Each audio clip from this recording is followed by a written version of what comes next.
Assalamu alaykum hormatly illäçler.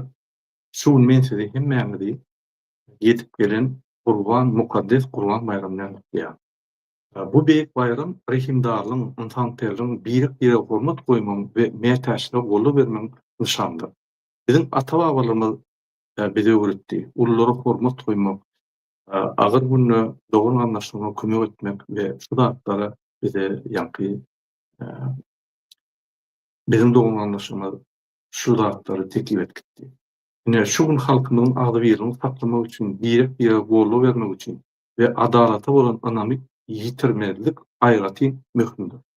Türkmen halky hemişe haýhasy, habarlary we ruhwentligi bilen tapawutlanýardy.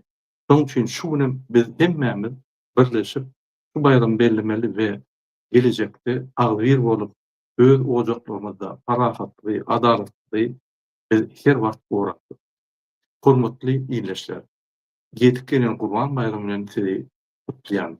Sizin hemmäňize birinji bilen jan hakkary berýän we gelecek ýyllarda Türkmenistanyny hemmämiz daşynasy bilen adamlar bizim işi migrantlarymyz we Türkmenistan içindäki dogun anlaşmamyz bilen birlikde şu ýa bayramy bellemek niýeti.